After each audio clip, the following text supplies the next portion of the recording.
Assalamualaikum, halo dengan channel Mengerti Ekonomi kembali hari ke-27 rute UTBK SBMPTN. Satu hari satu soal dibahas detail, datang, kerjakan, menangkan. Kali ini materi yang akan kita bahas adalah perangkat organisasi koperasi. Sebelum saya lanjutkan kepada soalnya, jangan lupa untuk like, share, ataupun subscribe. Terima kasih yang sudah memberikan dukungannya, sehingga channel ini menjadi berkembang, membersamai kepada semua siswa Indonesia yang ingin sukses di UTBK SBMPTN atau seleksi mandiri yang lain. Semoga yang menyimak atau yang belum menyimak dan semua yang ujian tahun ini diterima semua sesuai dengan PTN yang diidamkan. Amin. Oke, kita lihat langsung untuk soal perangkat organisasi koperasi. Nomor 23 ini adalah soal SBMPTN 2013 kode 447 ya. Ini adalah langsung dari soalnya, cuman saya crop begitu aja, jadi tidak saya ketik ulang. Kepada siapakah manajer koperasi bertanggung jawab? A. Anggota koperasi, B. Rapat anggota koperasi, C. Direktur koperasi, D. Pengurus koperasi, ataukah E. Dinas koperasi kota atau kabupaten. Oke, di sini ada manajer koperasi ya.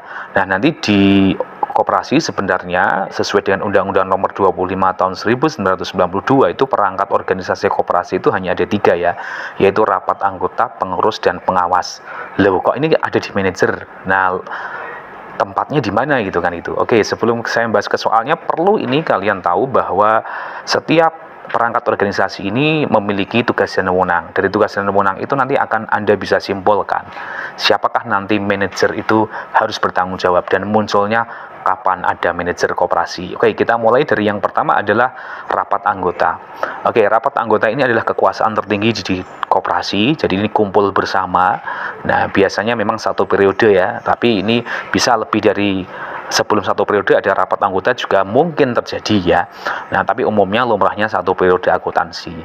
Nah, rapat anggota ini adalah menetapkan anggaran dasar, aturan main koperasi, menentukan kebijakan umum di bidang organisasi, manajemen, dan usaha koperasi. Jadi menentukan mau koperasinya konsumsi kah atau kredit kah, ya koperasi produksi kah, ini adalah rapat anggota. Ya, duduk bersama semua anggota. Pemilihan dan pengangkatan pemberhentian pengurus dan pengawas ini juga merupakan kewenangan dari rapat anggota. Kemudian rencana kerja, rencana anggaran pendapatan belanja koperasi serta pengesahan laporan keuangan ini juga ditetapkan oleh rapat anggota. Yang menyusun sih bukan rapat anggota. Kalau rencana kerja nanti pengurus, rencana anggaran juga pengurus ya. Kemudian pengesahan laporan keuangan juga pengurus. Termasuk pengesahan pertanggungjawaban pengurus dalam pelaksanaan tugasnya ini juga merupakan kewenangan dari rapat anggota. Pembagian sisa hasil usaha, jadi menentukan berapa persen untuk jasa usaha anggota, berapa persen untuk jasa modal koperasi, itu adalah nanti kesepakatan di dalam rapat anggota. Kemudian juga rapat anggota ini berwenang ya untuk menetapkan penggabungan, ya peleburan, pembagian atau bahkan pembubaran koperasi. Ya, jadi keputusan misalnya koperasi mau bergabung dengan koperasi lain menjadi koperasi sekunder misalnya, itu adalah kewenangan dari rapat anggota. Ini adalah kekuasaan tertinggi di dalam koperasi. Kemudian yang kedua adalah pengurus. Oke, kita lihat di sini tugas dan wewenangnya. Yang pertama adalah tugasnya. Pengurus adalah mengelola koperasi dan usahanya. Ya, jadi pengurus ini diberikan tanggung jawab untuk memimpin atau bisa juga mengelola jalannya usaha.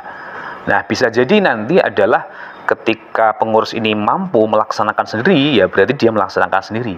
Tapi kalau misalnya tidak ahli atau misalnya punya kesibukan yang lain misalnya ya, maka pengurusnya bisa mengangkat manajer. Nah, munculnya manajer itu di sini.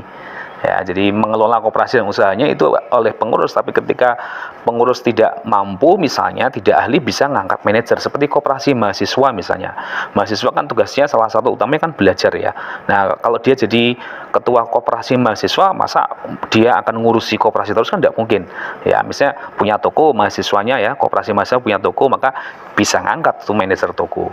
Ya, nanti munculnya manajer mulai dari sini ya, dari pengurus ini. Kemudian kita bahas lagi yang lain dulu ya.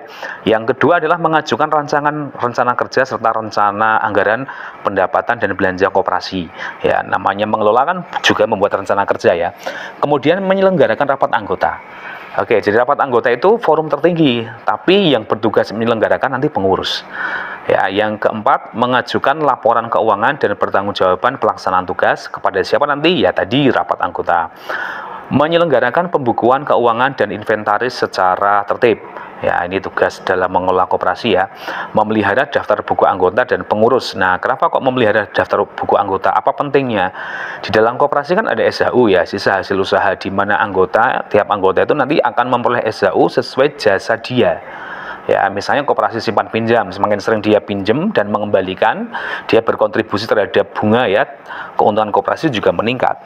Koperasi konsumsi, semakin sering dia belanja, maka koperasinya akan laba terus kan. Nah, labanya itu sebagian besar itu nanti ya istilahnya digunakan ya, semuanya lah digunakan untuk kegiatan koperasi, hasilnya dihitung begitu ya. Nah, ada yang sebagian nanti balik kepada anggota melalui SHU. Nah, nanti tentu saja kalau dia jasanya besar dibanding anggota yang lain, itu kan berarti nanti dia dapat SHU juga semakin besar. Nah, taunya dari mana? Ya dari daftar ini, buku anggota ini yang dikelola pengurus. Jangan sampai ada anggota yang sudah berjasa banget tetapi SHU-nya kok malah kecil, ada anggota lain yang tidak berjasa SHU-nya makin besar gitu. Nah, itu juga tidak bisa jadi bermasalah kan. Maka penting sekali pengurus memelihara daftar buku anggota.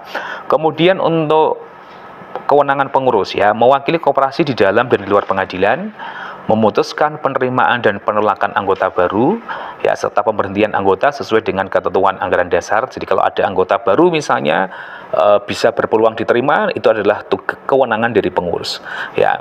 Memperhatikan juga pengurus ketika ada anggota yang misalnya ya ada sesuatu hal yang tidak diinginkan dan membahayakan koperasi, misalnya kalau misalnya diberhentikan nanti di pengurus ya, nanti juga melaporkan di forum rapat anggota.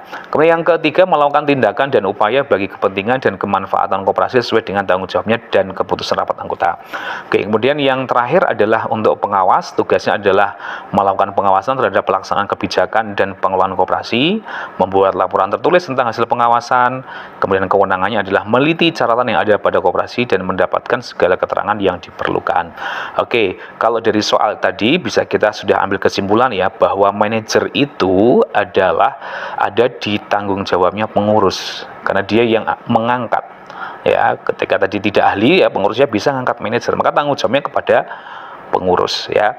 Pak, kalau misalnya manajernya bermasalah, itu misalnya ranah hukum misalnya ya, ada tindakan sesuatu yang ternyata menyelewengkan harta koperasi ya, tanggung jawabnya kepada saya ya. Tanggung jawabnya kepada siapa? Apakah langsung kepada rapat anggota? Ya tidak, ke pengurus dulu. Nah, pengurus nanti baru mempertanggungjawabkan kepada rapat anggota. Nah, oke ya, begitulah alurnya ya, alur dari tanggung jawab organisasinya. Oke, berarti ini jelas banget jawabannya adalah yang pengurus koperasi ya, yang D. Oke, terima kasih. Ikuti terus pembahasan-pembahasan yang lainnya. Jangan lupa untuk like, share, dan subscribe. Terima kasih. Assalamualaikum, salam sejahtera untuk kita semuanya.